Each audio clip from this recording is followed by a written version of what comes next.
Okay, take 3. Okay, 2 new things. So first, new space, as you can see. And second, a new format. I'll tell you about the second part shortly, but first, let me show you around.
Apologies about the sound, it is so echoey in here.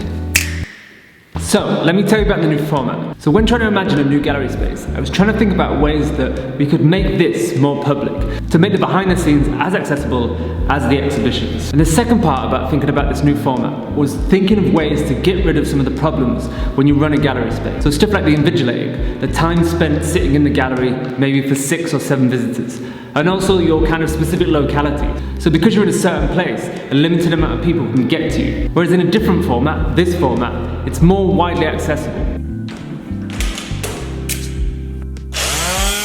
So with this format, with this way of making exhibitions, I was thinking about how it'd be possible to kind of show you the stuff that normally a public wouldn't get to see. So the stuff that happens before the show, the stuff that doesn't get shown, the failures, the process, so that the final product has more of a story behind it. So it's not just this final isolated exhibition that is sort of perfect and beautifully rendered and photoshopped within an inch of its life.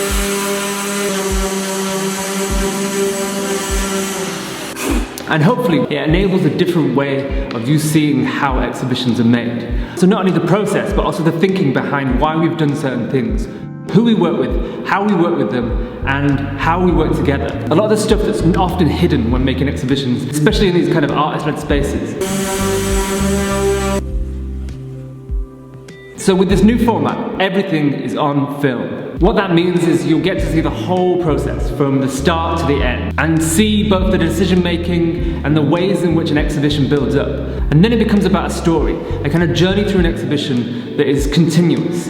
There's no kind of start or end point, there's no opening, there's no closing. And in that sense, it will never be this end product. And for me, the primary case with this is how you can make an exhibition more public, more accessible, so that the stuff that you would never get to see, you can see. The reasons behind the decisions of materials and how we make stuff, and why we put stuff on certain walls or in certain spaces. So the second thing with this format is that the space is not publicly accessible. As in, it is not physically accessible, but it is accessible online to you right now. And in that sense, it changes the way we might do the exhibitions. We might make stuff with artists. So it changes your way of thinking about exhibitions when you don't have to think about the stuff that you might consider when you realize you've got a public coming into the space. So stuff like tripping over wires. And in that sense, hopefully we can make exhibitions that are a bit different to how you would normally make them. And then continuing from that is that through this medium, we can kind of show you the stuff that you wouldn't normally get to see in a typical gallery space because of the kind of conventions that come with being in a gallery space as a person. The way you might change the way you walk or get too close to something because the invigilator will tell you off. So in this format, we give you something extra while taking something away. But hopefully through that extra stuff, you kind of get more rather than less. And hopefully this is also a way that we can challenge artists to make different things, to make things they wouldn't normally make in a typical gallery space where you have a public coming in. But overall, we hope that the format, the way people make exhibitions, will basically be the same as what we've done before, inviting artists to make new site-specific work that deals with the context of the space. And this is also a way to give artists a different voice to the voice they get when they make an exhibition, so they can vocalize why they want to do stuff, as well as showing you the end product. So in the next video, we'll show you how we're going to build out the space and tell you a bit about how we might spec it out. Like and subscribe, and hit the bell to get notified about new projects, and we'll see you in the next one.